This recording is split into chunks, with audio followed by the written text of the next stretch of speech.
All right, everybody, we'll go ahead and get started. Welcome to our Next Gen webinar panel. So my name is Shelby Truxon. I am the VP of Internship Experience here at the Nonprofit Alliance. And so we're happy to introduce you to three new speakers this year, since we do this every year, but we always have new set of speakers to share their career journeys. From being in school to working in the nonprofit sector. And so our goal is that you'll walk away with some more answers to any of your career related questions and just more tips and insight on how to navigate your career path, especially within the nonprofit sector. And so I will go ahead and introduce. Our first speaker, we have Vivian Nartey. She is a marketing intern slash account coordinator at Concord Direct. So welcome, Vivian. We also have Shelby Steere, who's account director at Further Digital. Welcome, Shelby. And we have Caroline, am I saying it right? Cuccaro? Cuccaro, you were close. Cuccaro. Okay, very close. So Caroline is a senior direct marketing associate at Smile Train. So welcome to all three of you. We're so glad to have you.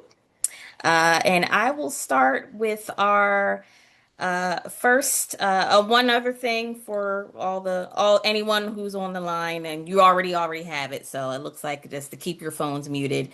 But as we go through, if you have questions at any point as we're going through, feel free to post those in the chat, and we will open up at the end to answer your questions. So let's jump in.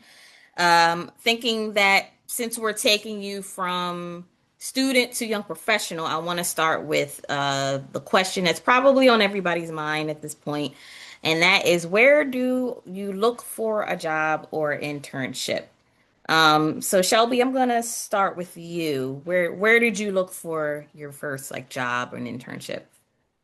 Yeah, so when I was a student, I got my start by attending my university's job fair and connecting with different companies with internships related to my major. When I was in school, usually they would have some sort of booth, like a bulletin board with like the list of different disciplines they were looking for. So even if I wasn't necessarily looking for an internship right that second or a full-time job, I would introduce myself, get the recruiter's business card, and then just check the job boards as I got closer to when I wanted to apply and start an internship. Gotcha. Yeah, that makes sense. How about you, Vivian? So I would say I kind of did something similar. I did attend a lot of job fairs, but I feel like I got a lot of my opportunities connecting with my career advisor. She was kind of the person that like would kind of know different opportunities and think of me and then like send them my way. And then she also recommended to me Handshake because they had a connection with like our school. So Handshake is kind of meant to be for like college students and young professionals. So she kind of directed me there and told me to, start looking at different jobs and applying to different things. And that's actually how I found out about TNPA. So both the career advisor and through Handshake is where I got a lot of my opportunities. Awesome. Yes, we spend a lot of time on handshakes, so it's good to know it's working. We got people like you on board. Awesome. Caroline, how about for you? Like, what resources would you say um, that the students should look to for possible job connections? I think that job fairs and what was mentioned before are really great places to start. I also find that if you know people that work in a field that you're interested in, just kind of having those conversations and making it known, people want to help other people, especially the young people in their lives, young professionals. And I think that by putting yourself out there, you give someone the opportunity to connect you with someone that they might know, who might connect you with their network and be able to help you out. And I think that's a really great place to start. I did a lot of research on organizations that I was interested in just to get my foot in the door and try and make those connections, express an interest. Maybe there might not be an opportunity right now, but put your name out there, you make those connections, and down the line, if there is something you're interested in, you've already made those connections. Yeah, very, very good advice. Good points. And I know Vivian and Shelby, you might have answered some of this in the first question, but how about you? Like what resources, or if you can even recap, what resources should they use to look for possible job connections or job prospects, I should say. So we'll start with you, Shelby, if you want to jump in. Sounds good. Beyond what the three of us just said as well, I would say staying connected with your past and current professors or staff members that are like leading clubs that you're in or whatnot, because they often will introduce you to folks in your network for job opportunities or share different opportunities for you. So, one of my professors, I had a marketing degree. She was a marketing professor. She was a DMAW member, which is another association similar to TNPA, if anyone here isn't familiar. But she was able to put me in contact with other organizations that were hiring at the time for internships and jobs. And then I think career services is something that Vivian touched on, but it's something that a lot of colleges and universities will offer to alumni as well. So even when you've graduated, that's another opportunity to look at job boards specifically for young professionals and getting coaching over time. I know I'm like 99% certain. It's been a little bit since I've been in college, but I'm 99% certain that I could probably still meet with my alma mater, Salisbury University's career services to this day. So I'm sure that's the case elsewhere too. Yeah, I actually recall doing that. Well, it's been a while since I've been in school too, but I do remember when I was looking for like one of my first jobs. That's like the first place I went was back to my alma mater's career center. And surprisingly, like I didn't think I was like, oh, I'll give it a try. And they were a huge help. Like they reviewed my resume, they got me set, got me together, helped me with my LinkedIn. So that is a good resource, I would say, even after school. But yeah, Vivian, anything else you want to add as well for resources to use? Yeah, I would just say, like you both have said, like the career advisor is great, Handshake is great, platforms like LinkedIn. Can be very helpful too. And then also, like, I know it was already mentioned, but just like maintaining those connections with like administrators, professors, people that you have worked with, like it really can go a long way because they will keep you in mind for like certain opportunities that you might be a good fit for. So pretty much just echoing what everybody had said, but yeah. Awesome, awesome. And that's kind of like the next question, but you touched on it. Like, so did you want to add anything else to Vivian to working with professors or TAs? So I'm assuming you did like go back and talk to some of your professors, or did they help you out at all? Do you feel like? Yeah, definitely. So for a period of time, I wasn't really looking at careers in the nonprofit sector because my major is communication with a concentration in sports media production. So a lot of my professors and even like mentors at school gave me a lot of really great advice for finding jobs like within like the sports and entertainment PR industry. So that was really helpful. And then like in terms of like the nonprofit industry, I would say like I've had different like club leaders and mentors over the years that have been able to like put me in touch with different people. And it's all about kind of like who everybody knows and just kind of like building that network. So I would definitely say like reach out to your professors, reach out to your TAs. They tend to be like college age or even like graduate students. So they're kind of in the same sort of boat as you are, and they definitely can help and provide those opportunities. Yes, yes, very good advice. And Shelby, what was your experience like working with professors or your TAs? I know you had mentioned that you've done that as well. Yeah, so I walked into I think it was like an inbound and content creation marketing class and really enjoyed the content. The professor went to office hours. We got built a good rapport relationship and essentially, I started getting email from her like DMAW has a mentor for a day program, which I'm not sure what that is looking like right now, but essentially, I got assigned to almost like a 1 day type of internship where I went to an agency in the nonprofit space, met a bunch of executives, went through a mail shop, like lots of different experiences, got content about the industry, and through that, was able to stay in touch with a lot of people, get a job interview down the line and whatnot when I was going for my first role. So that was really neat. I didn't end up participating due to other things, but Maxi Awards, that's another one that she was like, "Oh, I want you to submit and be on the team for our college." So that's another area where if there is types of like awards or competitions at your school, that's one where you're going to be judged by employers most likely. So those are people that you can meet, talk to, even if you don't win.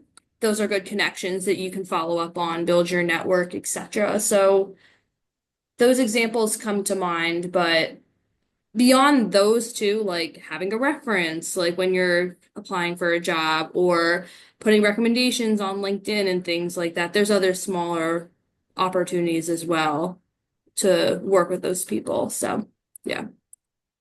Yeah, no, that's great, and I'm glad that you got that hands-on experience too, because that goes a long way, and we'll get to that as well when we get to the internship question. But Caroline, for you, like as graduation approaches, when do you think you should start applying to jobs? So in my case, I think it was like my senior spring that I really started to like get into the weeds of all of the different platforms, LinkedIn, start looking at different employers, see what they were looking for, kind of as a method to start to hone my resume. But I think that job searching can feel very overwhelming.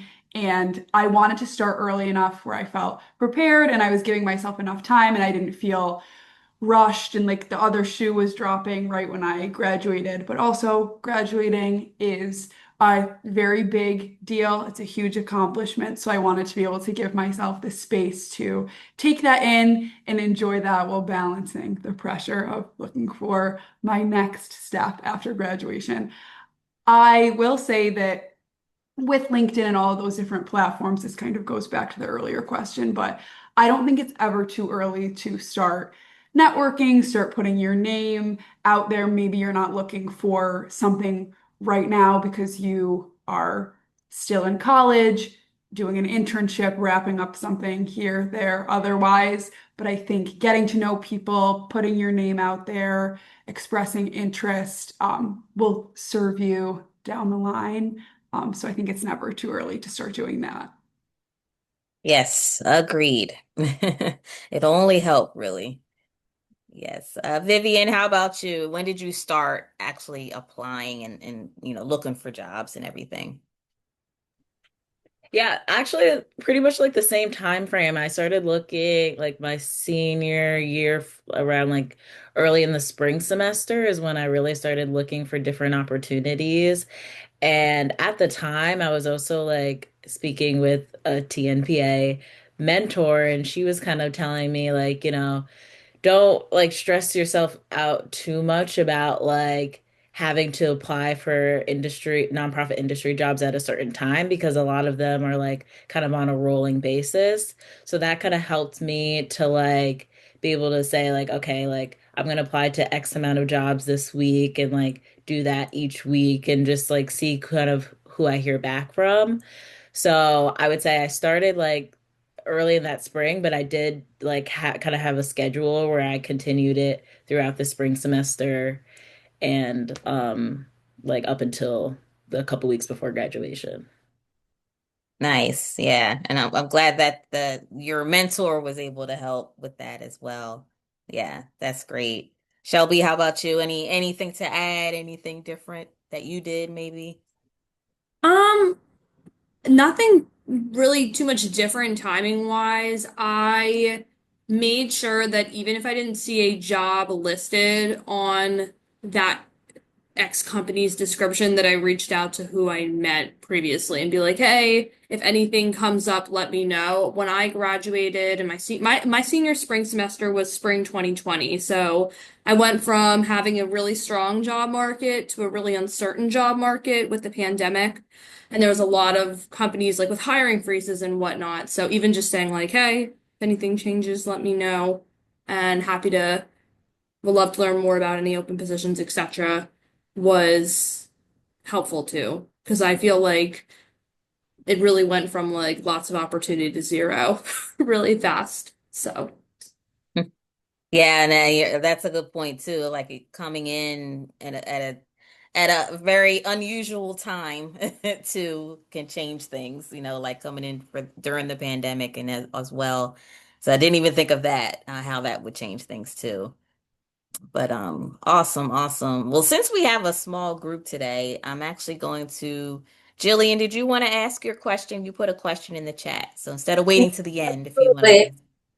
Yeah, so I go to the University of Chicago, which is on the trimester system. So, like, we have a winter quarter and a spring quarter, but our winter quarter goes until March. So, like, what months do you guys think would be best to, like, not just like job searching, but like actually putting in applications? Good question. Anybody want to jump in on that? I would say that March timeline is when I Okay, started March, April, just because I graduated at the end of May, so I kind of wanted to like start to get everything together before then. And I did find that job postings for a position that would start in the summer, they would usually be posting for those entry level positions like a couple months in advance. And I can speak to now, like at the organization that I'm at, we usually will post a job interview and whatnot for like a couple months and then fill it a couple months later. So gotcha. say, Okay, yeah, like a few months before you're hoping to have a position. gotcha. Thank you. Great. Thanks for that. That was a good question. Thanks, Jillian. So we'll jump to now we'll shift a little bit and move into life as a young professional, or what we call a YP. And so we define YPs as those with 2 to 10 years of experience in their field. Some define YP by age, so they might say anybody who's under 35 years old could be a YP as well. So we'll kind of use both because we kind of have a mix a little bit here. I know, Vivian, you're just getting started, in yours, but by the other definition, the age definition, you are a YP and you've been interning and working in the field. So you still have a lot to offer as far as advice. So we'll jump in. And so I'll start with you, Vivian, actually. The one thing I would say we all had to learn at this stage, at the YP stage, and continue to learn is networking. And so, Vivian, how did you learn how to network, or what did you learn from that experience?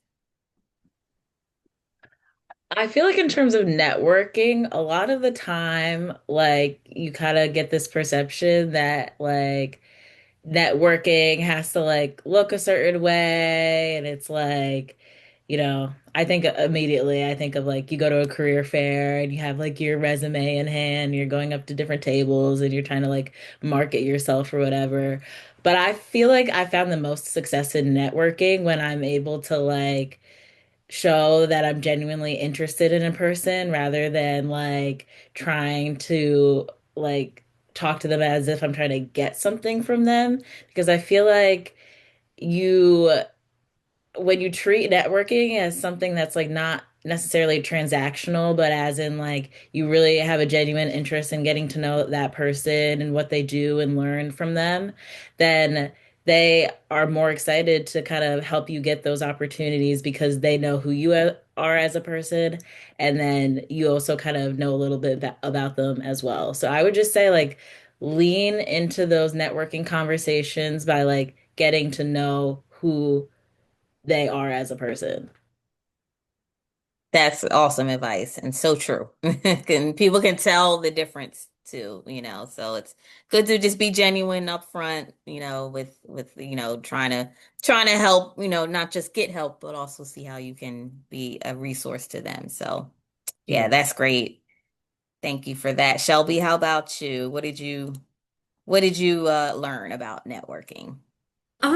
I would say I feel like Vivian's advice is spot on in terms of making sure it's not a seemingly transactional. I think the other thing too is everybody is different, obviously, in terms of how comfortable they are networking. So if you're somebody that is a little bit nervous to just start talking to a random person for the first time, I've always found like doing it like taking baby steps, and maybe if you're in a club at your college and like talking with your peers or like introducing yourself to a guest speaker or something along those lines could be helpful. Build your confidence up, and then going into bigger settings where you're trying to meet more people and build your network. I would also say if you're especially in an internship or whatnot, like phoning a friend. So if there is an event, like seeing if your coworker that you're friends with wants to attend with you, that's another one that could be a good option as well. Takes a little bit of pressure off, but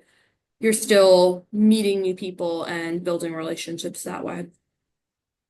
I love that. And like I recently did that with a friend. So it doesn't even just apply when you're just starting out, it can apply when you're well into your career. And a friend of mine was just like, I hate doing these things. Can you please come with me? And I'm like, okay.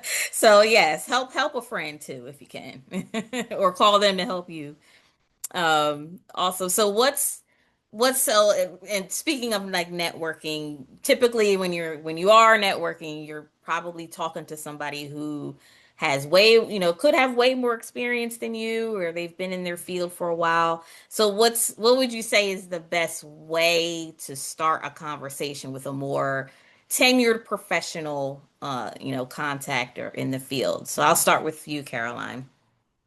Yeah, so I think to Vivian's point, leading with that, genuine curiosity, being authentic, a desire to learn, is always a great place to start. And I think that being around experienced professionals, it's important to remember that they were once in your position. And I think that when you admit to someone in an authentic and real way that you are there to learn, people are very receptive to that. And people appreciate and remember that curiosity and that authenticity over you trying to like impress them or have that like kind of surface level questions. I think that people just really, it resonates more with someone to be genuine and to be curious. Yeah, love that. Very, very good advice. Vivian, anything else to add? I know you got us started on the being genuine, and which was great. But anything else about how to start the conversation? No, I think that's like probably the biggest thing. And I will say, like, when I first started at Concord Direct, like that was one thing that like everybody that like all my supervisors were encouraging was like, make sure you like ask a lot of questions. Like, don't be shy in terms of asking a lot of questions because it really does show that like you're curious about learning the position. And I think that's something that's attractive to a lot of employers, especially like at that age where like you're just getting into your career. So, Love that. Yeah, that curiosity. It's they need to see that, and that goes a long way. And Shelby, anything else you want to add as well? I feel like going back to what Vivian said about the authenticity is I always start by asking questions about them, just who they are as a person. So What's your name? Where do you work? What do you do? Like, what are your hobbies outside of work? Usually those quick icebreakers, I know that they're kind of sometimes awkward and like you might eye roll, but like those usually will break the ice and allow for you to like feel comfortable to ask those curiosity questions too. Mhm. Yeah, I like what you said before too, Shelby, about almost like starting where you are. So talking to people who might visit your campus, or if you're in a club on the campus, like talking to maybe a guest speaker that's coming in. Even things like this, following up with the speakers on a webinar. If you have their info or can find them on LinkedIn, things like that. So I think those are unconventional ways. I kind of like when you hear networking, most people think like going to an event and you're walking around and you're networking, but it could also look like you just, connecting with somebody on LinkedIn who you saw on a webinar, or connecting with somebody at your school, a guest speaker or a professor or somebody there as well. So all good points there. Um, let's see. So we'll go to and we'll go back to you, Caroline. So what benefits, finally, we're at the internship part. What benefits do internships provide? And does it matter what industry you complete your internship in? So what would you say about that?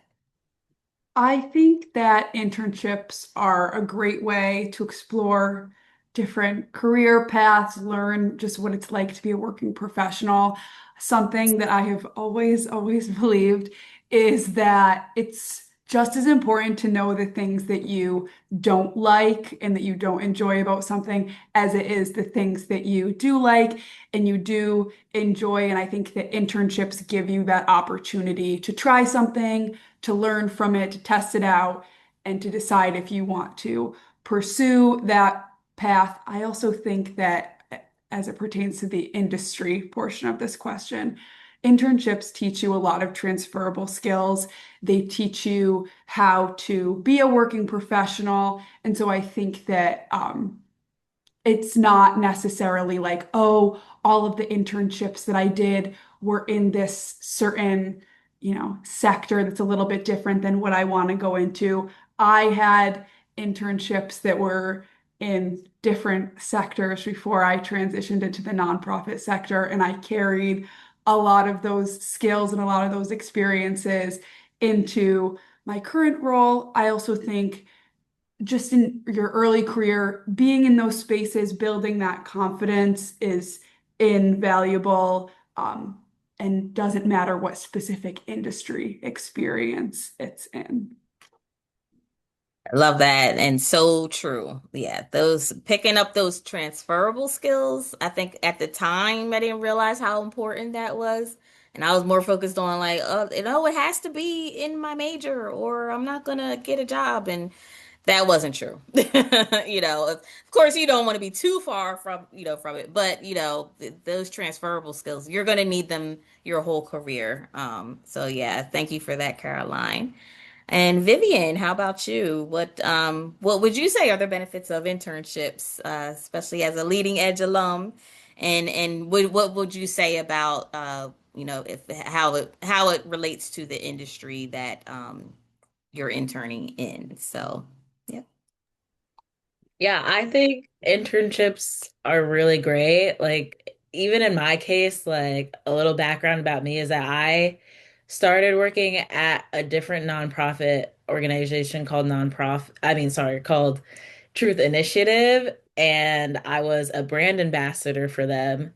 And so it was through doing that that I was like, oh, like, there's probably different sides of the nonprofit industry that I'm not necessarily being exposed to. Like, how can I kind of learn about that? And that's how I like ended up applying for the opportunity that I have now.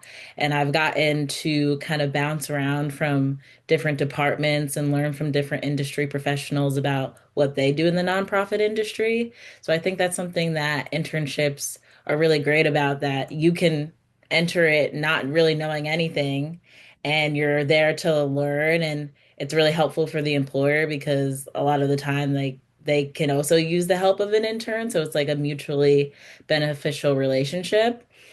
And then in terms of like, does it really matter what industry you complete your internship in? I would just echo what Caroline's saying is that like those skills are transferable, definitely. Like I would say that like a lot of the things that I'm learning now as an account coordinator are things that like if I were to find other opportunities, like those skills definitely will carry over. And so I wouldn't like take the industry specific part too much to like heart because really I think it's more so about learning the skills so that you can have them in your toolbox. Yes, yes, so true. And I don't know if you knew this, Vivian, but I know like a lot of students who come through the leading edge program and intern, they came in not realizing that their major and the skills that they had could be used in the nonprofit sector. And I think that's what we hope that we would teach some of you if you didn't already know, didn't already know that, yeah, in the nonprofit side, we do need marketing people. We do need accounting people. And you can use all of those skills that you're learning in school and that you're, using outside the sector in the nonprofit sector. So yeah, I don't know if did you already know that, or is that something you kind of like learned when you started interning? No, so I kind of did know that, and it's actually Mhm. funny too because I feel like a lot of the clubs that I participated in college, like some of those like skills, like those sorts of like leadership skills and things that like you have to do with clubs, like it applies to the workforce. So I think like anything that you learn, I just would say like soak that up because you really never know like when you're gonna use that skill. Yeah, so true. Great, great. Shelby, how about you? What would you say are the benefits of internships and the industry doesn't matter what industry you're in? I would say the biggest thing that internships provide is practical, transferable work experience, whether it be the hard skills, like if you're interning in the marketing world and you're learning how to develop content and creative and whatnot for social media as an example, or like building email campaigns. Those are skills that you'll certainly see on other job across the industries of people that have had experience in Sprout Social as a tool or Microsoft Office or specific email marketing platforms. So it's all about the communication when you get into the interview phase and on your resume and cover letters that those skills are transferable. And I love I'm a huge proponent of education and getting a degree, but there is just certain soft skills you're not going to get in a academic setting. Like we have group projects, that's great, but like working on a consistent team with the same people day in and day out. There's a lot of different skills that you gain with communication, conflict resolution, time management. It's just a different type of environment that you're moving into when you're moving from a school setting to the working environment. So that's something to keep in mind as well. I feel like from doesn't matter what industry, I feel like Caroline and Vivian nailed it on the head there in terms of it really doesn't matter. I came from transport my main internship was from a transportation and logistics company, and I ended up here somehow. So all that to Very say, different, right? very, very different. It was like Yes. B2B, a lot of like sales enablement, but I had that skill of doing like I started off doing like reporting and analytics at a one of the agencies in this industry, but I had the experience building the dashboards with using Google Data Studio at the time. I don't know how many people are familiar, but they were looking for someone specifically that has used Data Studio, and that's how I got the job, even though knew nothing about nonprofit fundraising whatsoever, besides mentor for a day. So Yeah, no, that's so true too, what you said about just developing those soft skills really, you can develop that and learn that pretty much anywhere, and then just it'll go a long way for any job that you're doing. So that's all very good advice. But let's so I know we said it didn't matter necessarily what industry you were in, but there are industry specific like resources or places you can go to. So if you are trying to work in a certain industry or even a certain specialty, like if let's say you majored in marketing, like there's a marketing association, there's all these different kind of industry resources out there.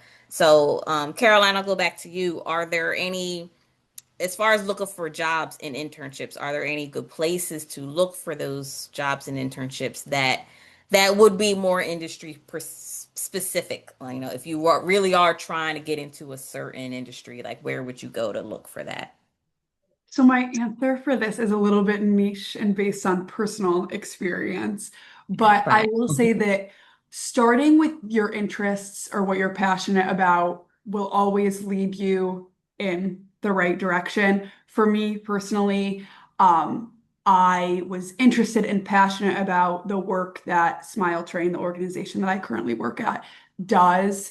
And so I was interested in building a career in the nonprofit sector using my marketing and comms degree. So that combination did motivate me to seek out opportunities at this specific organization in this specific industry, rather than kind of casting a wide net and waiting for something to come to me in the general job search. There is obviously a lot of value in casting a wide net and exploring a lot of different interests. There's a lot that you can learn on the job. But I do think that genuine interest and passion is very hard to teach. So leading with that will always lead you in a great direction. I will say, like I said, casting a wide net has a lot of value. There's also a lot of value in being intentional, in focusing on those opportunities that align with those interests. And I feel like often when you lead with that, that's where you're going to find the best fit. And that's also where you're going to find people that will be on the same page as you, be resonating with you, your interests, what you're looking for, the kind of job environment that you're looking for. So I think it's always a good place to start. Yeah, I love that, and such a good point, and especially like it really does lead you to, I like to say, lead you to your people. Whoever your people are, you'll know it when you get there. You're like, oh, this is where I need to be. Yeah, that's awesome. Thanks, Caroline. How about you, Vivian? Are any good places to look for jobs and internships that you feel are industry specific, or in your experience, did looking at a certain industry help you? What was your experience with that? Yeah, so I would say in terms of like I had mentioned earlier, like I was at a certain point in time looking at jobs in like the sports and entertainment industry. And for that, like it was a kind of a lot of the connections that I was making through my classes. So like I had mentioned like professors, but also like graduate students were like really good people to lean on because they had already had like prior connections to other people that they were able to like help me out with finding like jobs and internships. And then in terms of like the nonprofit industry, like I'm gonna sound like a TNPA like walking advertisement right now, but like truly Remind it all. but like truly over the past year, I really feel like I found like a lot of great stuff through TNPA. And like I had mentioned before the call that like I had signed up to do the mentorship program, and I was connected with a mentor who was able to help me like find like refine my resume and like help me prep for interviews and things like that. And you really never know like through those relationships that you have with like a mentor or somebody that's in that capacity, what kind of opportunities can come from that. So I would say probably those two things.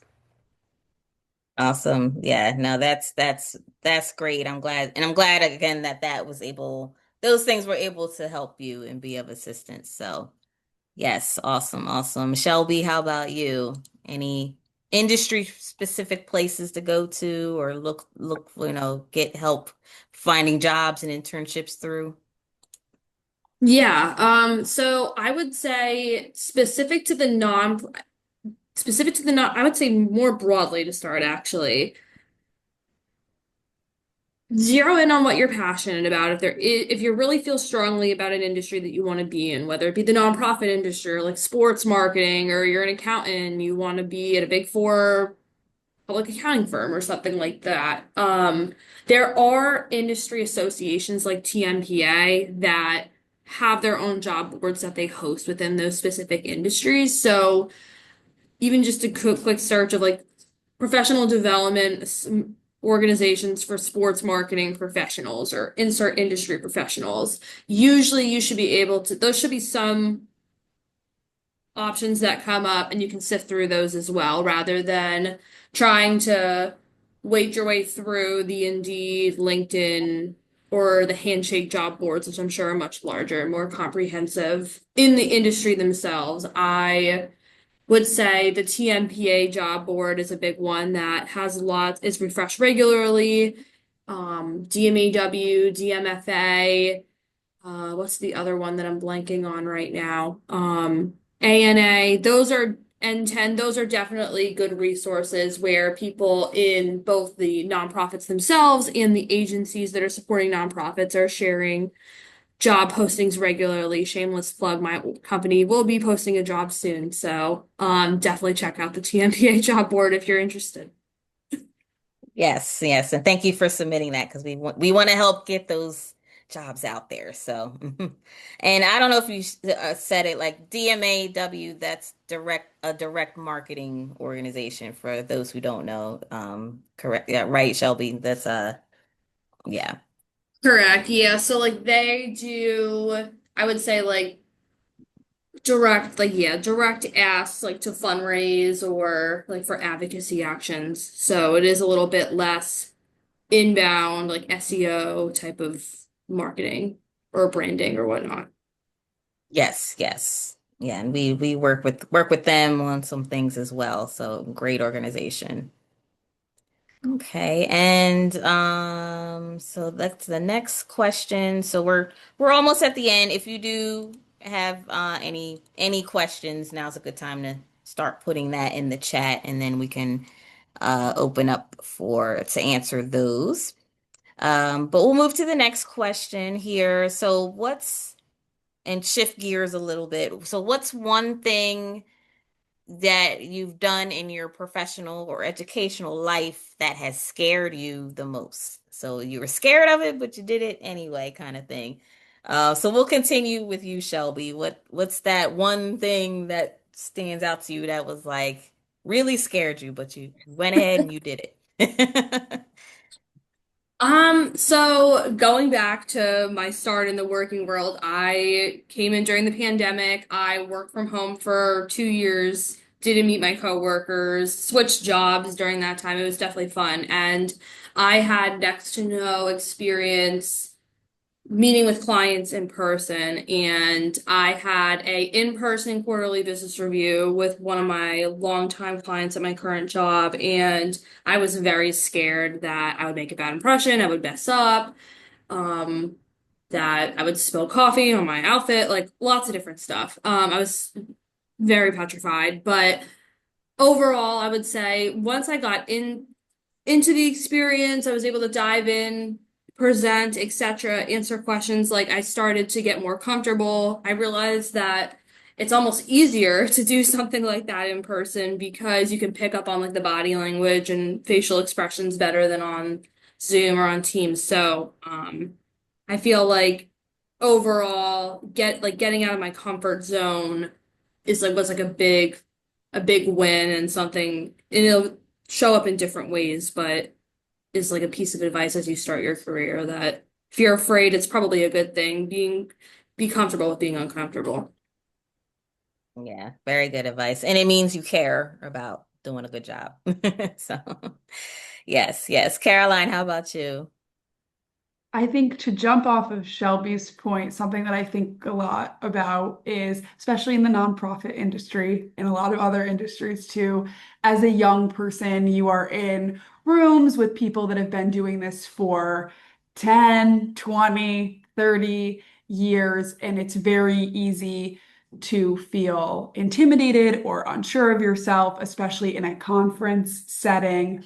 But to Shelby's point, I think that when you're uncomfortable, that's where growth starts. And I have definitely learned, I always say this, that your plate changes sizes over time, your capacity grows, you gain experience, knowledge, confidence, and you're kind of able to take on more and navigate spaces that once felt very overwhelming. So I think that just looking back and seeing how much I've grown from the person I was when I first started in my career, and I was so intimidated by the spaces that I was in. Definitely scary at the time, but definitely a lot of growth since then, which I'm grateful for. Yes, love that. And I love that phrase. What do you say? The your plate changes sizes. Yes. That's a good one. Awesome, awesome. And so Vivian, we'll jump to you. How do you manage the pressure of finding a job and comparing yourself to your peers? Because I mean, we all probably have done it, especially with social media. So how did you handle that pressure? I feel like I always try to remind myself that I'm kind of like, I'm on my own path. Other people are kind of doing their own thing. So it's like not really worth stressing myself out about like other opportunities that other people are getting. I remember that like during this past, couple of months leading up to graduation, like I was really like overwhelming myself because I was like, I need to find a full-time after offer right after college. Like that's kind of like the natural progression of things, so to speak. And it was in doing that and like talking to like my mentors and just kind of like people in my life, I was like, is that even really something that I want, or is it something that like I'm seeing other people get and that's what I think I want? And so it's like I had to sit myself down and be like, okay, like these are kind of my goals. Like would this full-time offer even align with that? No, then maybe I should be looking for different opportunities. So I say that to say that like it's not really worth like comparing yourself to other people's journey because it's like you need to focus on like what you care about, what you love, and figure out how you can achieve that to the best of your ability. So I would say that just kind of remind yourself, like it sounds corny, but just like stay on your own path and lead with that. Love it. It's simple and it's so true. It's be you and stay on it's all you're on your own path. Everyone's on their own path. So love that. Shelby, how about you? How did you handle that pressure? Yeah, I think first and foremost, having people in your corner to lean on and that follow-up effect of networking is something that even if they can't, even if you aren't necessarily like able to, it might be the right exact fit where you could find like an internship or a job, having those connections, you can get advice from them, lean on them when you are feeling like there is a lot of pressure. The other piece of advice I have is very unconventional, but for me it helps, and this can be applied to lots of different aspects of your life, but basically block out the noise. If you find yourself where you're super stressed and you're at a crossroads, you're comparing yourself to others, delete LinkedIn, log out of Indeed for a few days, check your email in case someone responds to you and wants to schedule an interview, but like don't check it. It'll help you. It'll help you reset, help with your mental health. I do it not just professionally, but I mean in life. I coming out of school is much different where most of your peers are following a similar path. Once you finish school, everybody's doing different things. Some people are working full time, some people are working part time, some people are continuing their education, some people are getting married, things like that. So I delete Instagram when I feel myself comparing myself to others too much too. And I'm probably rambling right now, but don't be afraid. Like there'll still be jobs out there. Like take a break and reset. So true. I did the same thing and it worked wonders. It got me back on track. And I didn't even like for some of the platforms, I didn't even go back to it because I was just like, oh, I don't really need it right now anyway. So, I hear yeah, you. very good advice. Very, very good. Yeah, Caroline, how about you? How did you handle the pressure? I think the points that Vivian and Shelby have made are hitting the nail on the head and definitely resonating with me. I think that something that's super important when you're comparing yourself, which everyone unfortunately does, is that everyone is working with a different set of circumstances, different opportunities, a plate that might be a different size than yours, different networks, and stuff like that. And sometimes I feel like people don't talk about this a lot, but sometimes they do with it's not about what you know, it's about who you know. But sometimes people are getting opportunities behind the scenes based on the people that they know. It's coming to them in a different way than just like a cold application that you might not be like seeing behind the scenes. So I think it's important to ground yourself in that and realize that, like Vivian said, it's your own journey and it's on your own timing. And I am a very big, if this isn't clear already, I'm a big mantra person. And I think, I ground myself in the whole like, what is for you won't go past you. So taking those breaks, grounding yourself, trying to stay on your own path will not deter you from what is meant for you and what is right for you at the end of the day. Love that. We must both be mantra people because I was thinking that before you said Yes, it.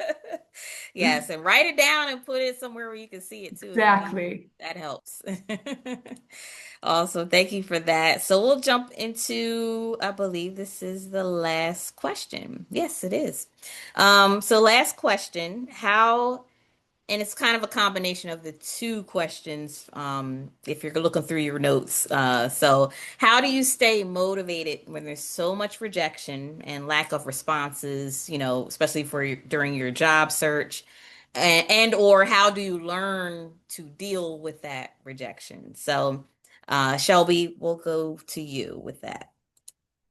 Yeah. So I think the first thing I would say is in terms of staying motivated and staying grounded, I would absolutely make sure that you have other hobbies, interests that you're nurturing and pursuing, even if you're in the midst of a hardcore job search. You are more than your work and your professional success before you get your first job, and that'll continue to be the same long into your career. So that's definitely something to keep in mind. Don't abandon other things that you love as you pursue your next step. I would say celebrate the small wins, even if they may not necessarily be landing that big job offer. So if you get to your internship extended while you're still going through that job search, or if you are being able to get to a final interview or score an informational interview with like a leader at a company that you're interested in, like that's still a big win there. The other piece I would say too is in terms of handling rejection, I would say, especially now, starting to be on the other side where I've gone through the job search process as coming into the industry and now hiring, that know that sometimes organizations' needs are changing extremely fast, and sometimes just things happen and it's nothing personal to you or your experience. It truly isn't. If you ever are in a situation where you feel disrespected, like you got ghosted, you're not hearing back from an employer, chances are they're probably not the best organization to work with. Like to be completely honest, like the rejection is a redirection to where you're meant to be, and that's not like you don't be super down in the dumps when that happens. It's truly on them and not on you at all. So So, so true. Yeah, thank you for that, Shelby. How about you, Caroline?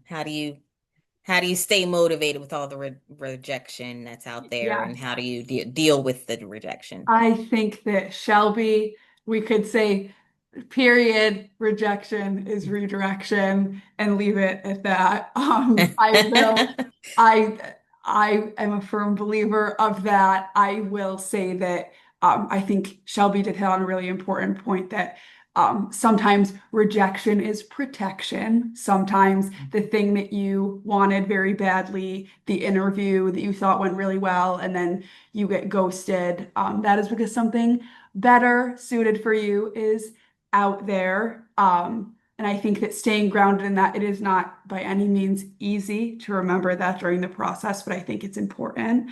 I also think that rejection provides, I'm doing like some rhyming here, but rejection does provide an opportunity for reflection to say, okay, I went through this process, I got to this point. What have I learned? What went well? What maybe was I like, ooh, I feel like that I didn't love the way I answered that question, or so on and so forth. I think that is important. And it's also important to really say to yourself, what do I want to carry forward from this experience? What did I learn from that interview, not only about myself, but what I'm looking for in a potential employer? What questions did they ask me that I really liked? What questions did they ask me that I was uncomfortable answering, so on and so forth.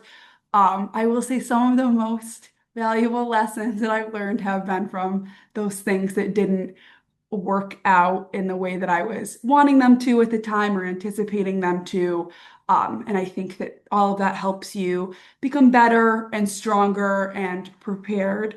And something else that I think is important to know is that obviously rejection is very disappointing in the moment and can lead you to question a lot of different things. Rejection does not define your potential and certainly does not define any of your future success. We are all sitting here as successful professionals, and we have all encountered rejection in our past that led us to where we are now. So I think that's important to remember.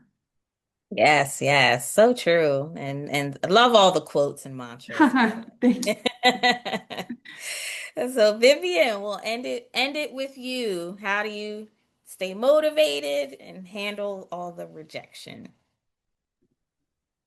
I'll try not to echo the mantras too much, but I really was gonna say like, rejection is redirection, truly. I feel like even to this day, like I'm getting emails of, hey, thank you for applying, but sorry, like, you're not a good fit for this position. And it like does like sting a little bit, but at the same time, it's like I kind of look at it as an opportunity of like, okay, like, yeah, this one doesn't work, but like now I have more time and energy to pursue something else. And kind of like Shelby was saying too, like having like things that are separate from work and like for yourself is like really, I think, important. And just like you never really know like what you have and you think is just kind of like a passion project for yourself that can also turn into an opportunity if you really want it to. So I feel like rejection is inevitable, but like at the same time it's like you can kind of reframe it to see it as an opportunity in a way. So, so true. Yes, yes.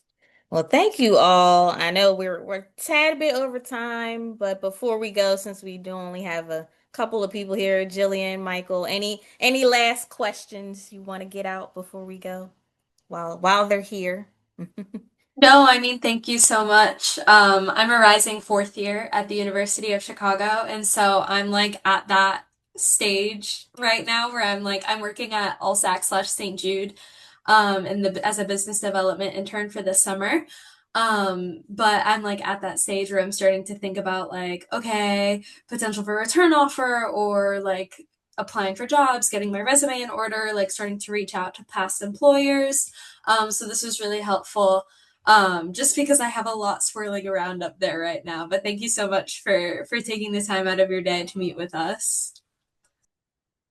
Awesome. Yeah, thanks for being here. And like I said, this recording, Michael says, thank you so much for the amazing conversation. Thanks for being here, Michael.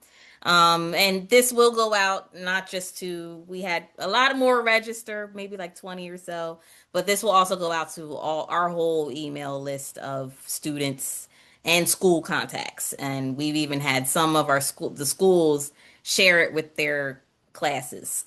So in the past. So this will be seen. It will be very, very, very helpful to a lot of people, more than you probably know. So yes, so thank you to all three of you, Caroline, Shelby, Vivian.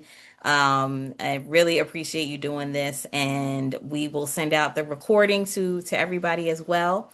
And I think that is it for the day. So I hope everybody has an amazing day and week, and thanks again. So we'll see you at the next webinar, hopefully. Thank Thank you. you, Shelby. Thank Take you. care. Bye.